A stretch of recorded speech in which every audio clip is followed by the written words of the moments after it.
Welcome to Comply or Die, the security, compliance, and regulation podcast powered by OpenSense, where you'll learn to embrace a mindset that prioritizes privacy, trust, reputation, and choice with a single goal: to thrive, not just survive, in today's connected world. Let's dive in.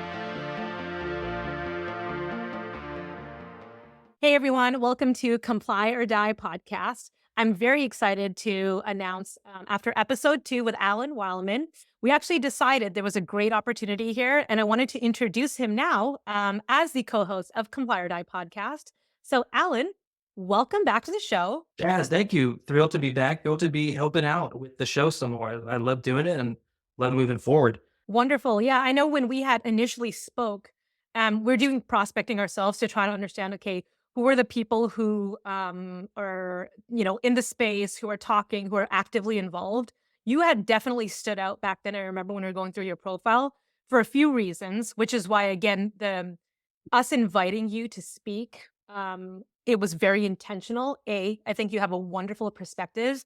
You're also extremely actively involved in the community. And one of the things we enjoyed the most is you had basically shared that you were the friendly neighborhood privacy pro. And that was one of the things when you just go through your content, how you're breaking things down and simplifying them.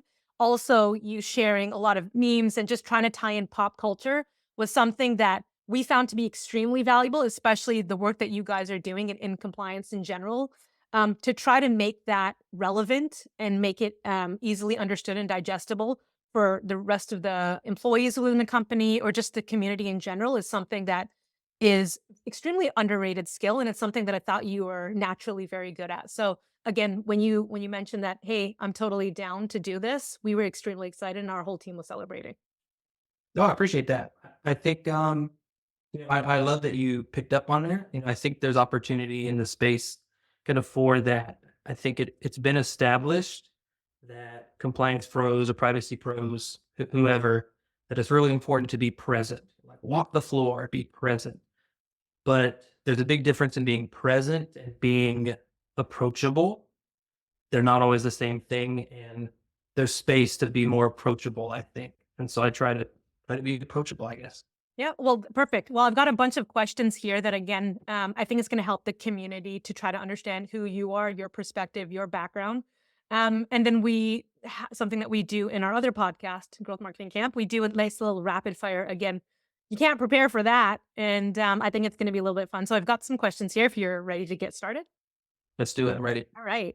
So we spoke briefly. You just shared a little bit on your perspective. First, share with me your perspective on privacy. Why did you get into it? What about it within your career made you think that, hey, this is something that I think is valuable and I think I can add a lot of value to it?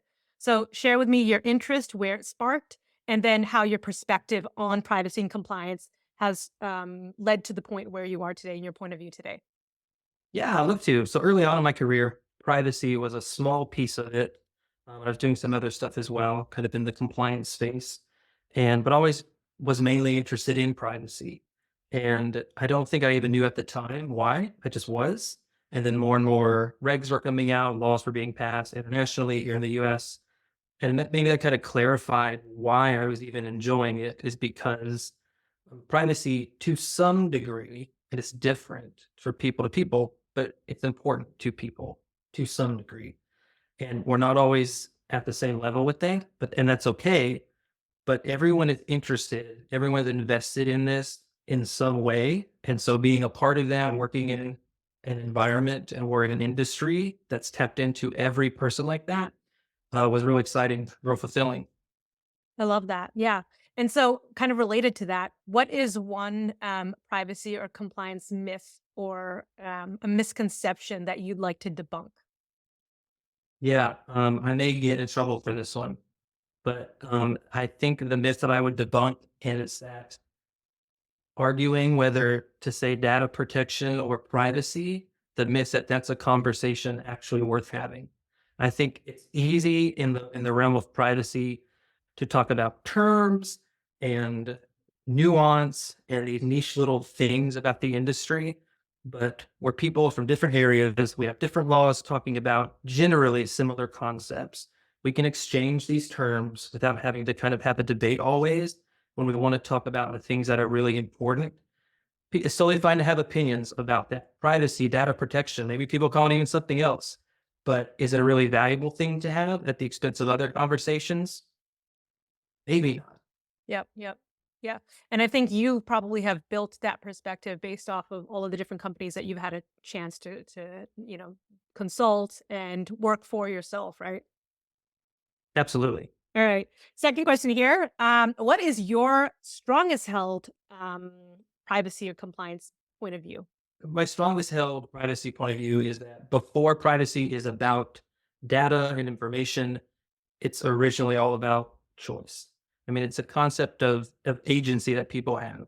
How can people make a choice if they don't know what you're going to do with their info? How can they make a choice if you don't give them a method to choose? How can we make a choice if you don't listen to the choice that we made? Or if I can't change my mind later? The data and the information, how it's flowing, that's important. It's all tied in. But the reason this is important to me is because people deserve to be able to choose how they're going to be presented, how their info is going to be used, how some digital avatar of them is going to be created somewhere.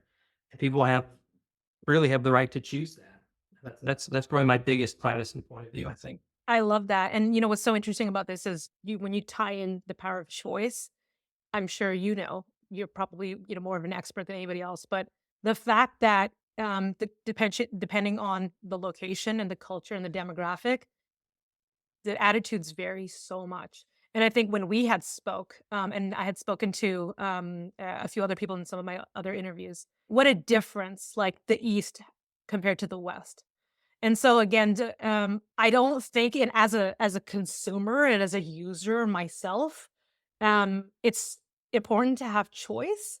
But I think from my perspective, and I'm sure a lot of people would agree, you almost get to the point where it's like you're so overwhelmed by all of the different data points and the permissions and usage of data where you think, you know what, just take it all. And so I think to give us the choice. Still, I think that the challenge for compliance in general, and to when you're trying to come up with solutions for people, how do you simplify it?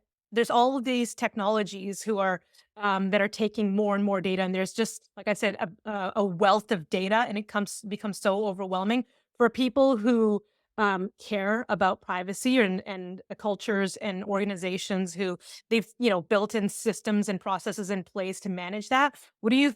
How do you explain that to like the Western world, for example, that hey, this is important besides the most extreme examples, which I know we had spoke before. I think you had recently shared again, like the Black Mirror type deal. Like, how do you actually simplify that and make the choice actually intentional for users like us? Yeah, I mean, you have to cut through a little bit of kind of the academic discussion, a little bit what I was talking about before, I think, in that was this privacy we're talking about, or is this data protection, or is this information security? Yeah, those things are all distinct from a true, definitive academic, you know, way. And we can talk about that, we can debate that, we can make sure we're using the right terms, but cutting through that to kind of principled approach and then what is important to people, what's important to them because they're people, what are people into, what's important to them maybe because they're people living in this region. And sometimes that comes with certain expectations, that certain rights maybe bestowed on them that others may don't have bestowed on them officially. What's important to them for those purposes. And then how are they going to interact or not interact with you based on that? Because that's what companies are going to do, right? Like I want to interact with these people. I'm not trying to do anything shady. I want to have a business relationship with these people. Okay, well, here's what it takes. And we cut through in that way. And so now we're not talking about risks, we're talking about obligations. Mhm. It's similar, but different enough. If you are going to invite somebody over to your home and they tell you ahead of time that they don't eat meat, you're obligated to serve them something they can eat, right? I mean, you don't Yep. have to, but that's on you if you don't do that. Yeah. And so when people tell you, I have these expectations or I have these rights when it comes to my privacy, you got obligations. Mhm. And we're not talking about risks and fines or pros and cons. I mean, we're trying to say what's the right thing to do for people that we want to do the right thing for. Mhm. Yeah, I like that, and thank you for sharing the meat perspective, and that is very true. And I think that, again, a lot of businesses, the enterprise businesses are probably more sophisticated, smaller startups, smaller companies. They're trying to understand, hey, what I do have these now, what do I do with it? How can I actively maintain this? Like for us, right? I'm a marketer, for example. I just got an email from someone who's one of the prospects that, we've been reaching out to. I've tried to unsubscribe. Could you please unsubscribe me? And so I, Mm. reached out to my ops guy and I say, hey, can we make sure this person is unsubscribed? Because I know, right, from the risk to the business, you can actually get fined for it. And so again, I think depending on the use case, depending on, what data is used and what the end user, the customer wants, to try to respect that when you do have their choice, and this is what I want, is extremely important, and it's being proactive. So I love that you share that. So the next question I have is kind of related to, I'm sure attitudes had changed, especially like after the pandemic. Everybody came online, remote working became a thing. So it introduced a lot of changes in privacy and compliance in general. Where do you see the next 5 years? And again, I think after a massive event like the pandemic, when you realize it has the power to just cause so much change across so many different industries and verticals, and where do you see kind of the trend now? Because when I go online, and I'm sure you've been sharing a lot about this AI and just VR, virtual reality, just everything that's going on right now. Where do you see the next 5 years, compliance and privacy changing? Yeah, I mean, there is awareness, I think, now on the part of the public in general, now compared to even a few years ago about what companies are able to do. We are incredibly online. We are tapped in. Like you said, a lot of people are working from home and using online solutions to work or to do other things. The people that come in, their employers still got tons of information on them, like the people at home. And so people are tapped into what does their employer have? What do the companies that they're acting with have? What do anybody else have out there? And so consumers know, and now the companies know that consumers know. And so we're kind of ready to take that next step. And consumers are fine doing some things that maybe are privacy focused. Consider like cookie banners, Mhm. which maybe not the best example really for anything necessarily, because there's all type of opinions about do they do anything? Like, are they great? Are they going to go away soon? But it's a great example of here's a very privacy based action that was like put on unilaterally almost like every website putting these on. And people in general just like, okay, I'll deal with this. And yeah, some people don't like them or we get fatigued clicking through them, but no one is like raging against companies like, why is this on your website? I'm never shopping with you again. I Like am. we just, oh, okay. So one person is doing it. Most people are just dealing with it. Yeah, yeah. Right. And so I think people, it's interesting, people, we talk about privacy and a big conversation I always had is not to have trade-offs. You don't Yeah. have to trade anything off to get privacy. But the opposite is true that consumers are willing to trade off some things to get privacy. Mhm. They're willing to take a little longer to verify something additionally, to only go through a certain method to get something if they believe their privacy has been further protected. Mhm. So I think and I hope we're going to see more of that kind of in the next 5 years. Are companies allowing consumers to maybe trade some speed for some better privacy protections? And I think people have put their arms around it. Yeah, yeah. I was being dramatic, by the way. Does it annoy me? Yeah, totally does. But exactly what you just shared right now, is that a trade-off I'm willing to make? 100%. And I think that's where we're gonna get 100% agree with you. That's where we're gonna start to see a shift in people. They may not say, I need this, I want this now, but if proposed to the general public, I can't imagine why anybody would, not want something like that. Again, it's slightly inconvenienced, that's the trade-off, but what you get in return is just a one more further step away to your rights being respected, which is a wonderful thing. So Yeah, thank you. and it comes back to choice, right? Yep. I'm a privacy professional, and sometimes I just click accept all cookies Mhm. because I just want to get on the site. And I know, and like privacy people are like gasping, and Yep. yet I get to choose that. Mhm. And I get to choose to not do it other times, and that's what's important to me. I love that. What do you hope that Comply or Die podcast listeners are going to get from the conversations that you have with your peers? Yeah, I really hope people find it to be relaxed conversations about things that are happening today, and not necessarily just if a new state passes a new law or some new enforcement action, that stuff's important. But what books are out there, and what other podcasts and what shows are out there that are talking about these issues? Because we're consuming that stuff just like we're consuming reading about the write-ups of the enforcement actions. And that is still what the way we as people are talking about these issues. So I want to talk about them too. And I want to hear from people that maybe we're not used to hearing from. I want to hear from some non-compliance or privacy people and hear how it's touching their world, how they are interacting with it in the work they do. And I hope people are into it. Yep. Yeah, I love that. And I'm so glad. Again, so thank you for joining us on this journey. We're extremely happy to have you here.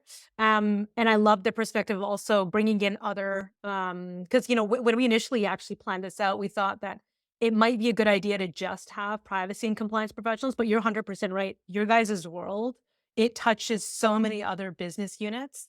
And you require their buy-in.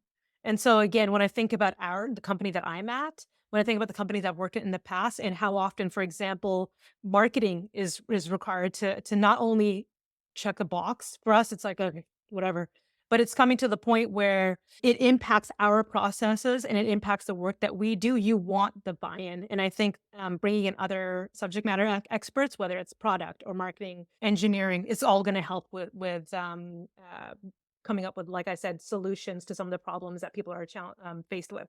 So thank you. I told you my fun part, the part that I enjoy the most is the rapid fire. You can't prepare for that. So tell me if you're ready to get started. Let's get it. Let's do it. All right. Alan, what's your pet peeve? Pet peeve of mine is the meetings that get scheduled at 4:30 on Friday or 8 o'clock on Monday. There's a Yeah. whole week. There's a whole week. Mhm. Those times are sacred. Let's not do it. Wow. We will never do that to you. Okay.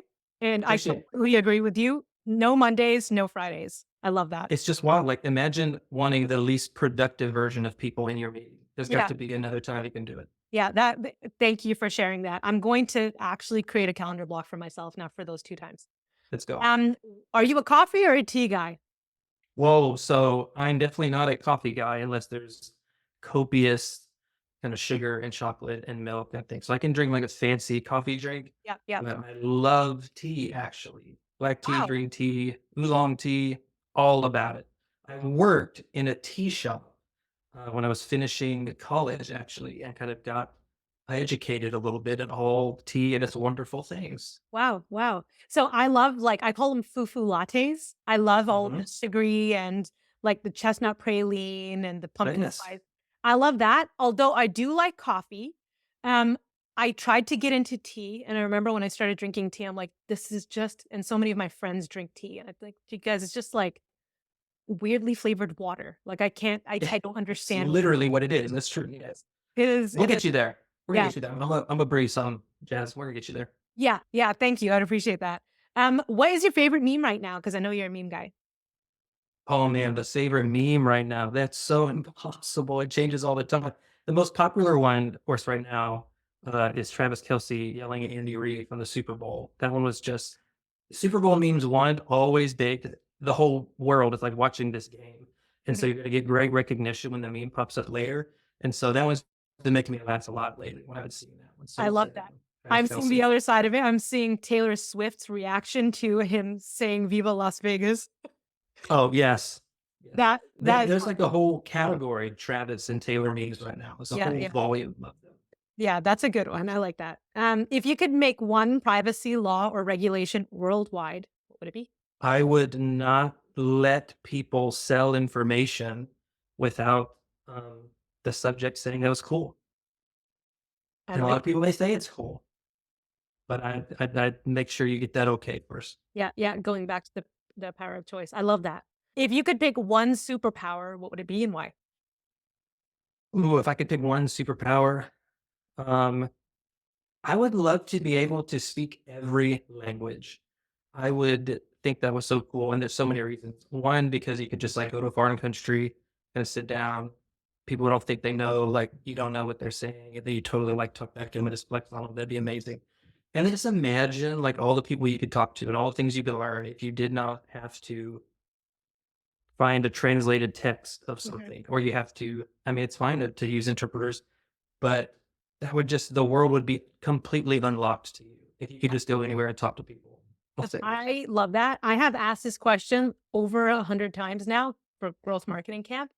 I've gotten over 100 responses. That is actually the first time I've gotten that response. So that is a great response. I love that. Love it.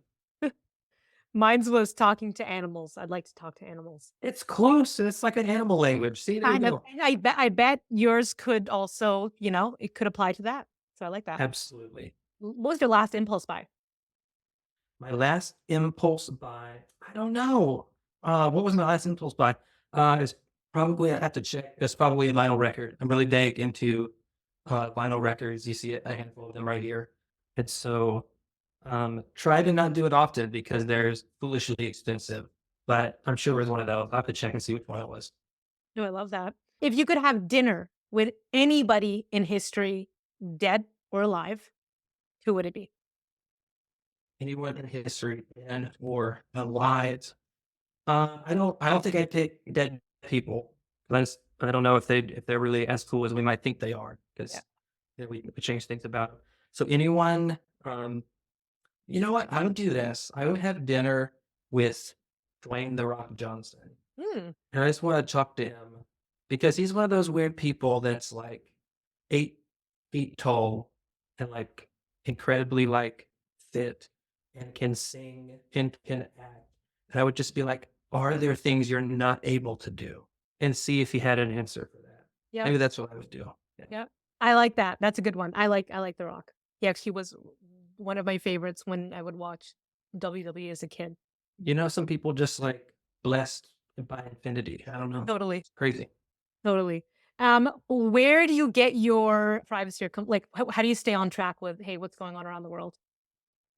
Yeah, this is probably not that unique. Like I Google a lot of things. I just Google terms. I'll Google privacy. I'll Google AI. I'll Google other things I'm interested in. And then I'm on some listservs. I'll try to check it with industry associations like IPP, but I just go look for it and just see what people were talking about. Yeah. Hey, I like that. I like that. And you're doing it. So that's awesome. What is the most recent or interesting privacy related kind of news that you have come across? The most interesting thing I think a lot of people are interested in is the EU AI Act, and it kind of now heading towards some finality here. It's not privacy, right? It is AI governance, but they are intertwined inexorably to some degree, and so that's really interesting.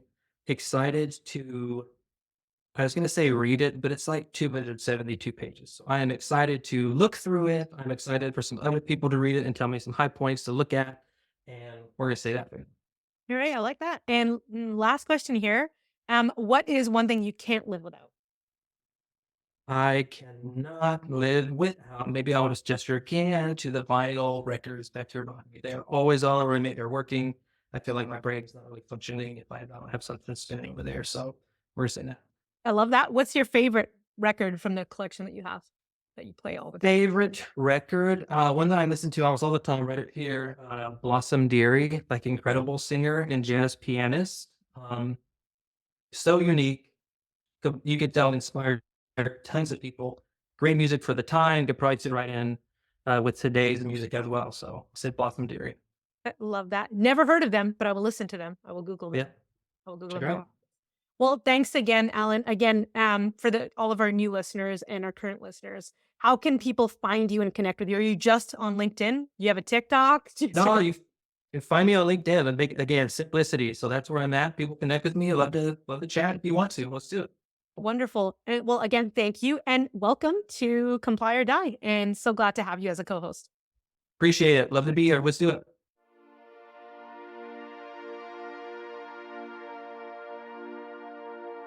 You've tuned in to the Comply or Die podcast. If you found this episode informative, we would appreciate it if you could take a moment to give us a 5-star rating.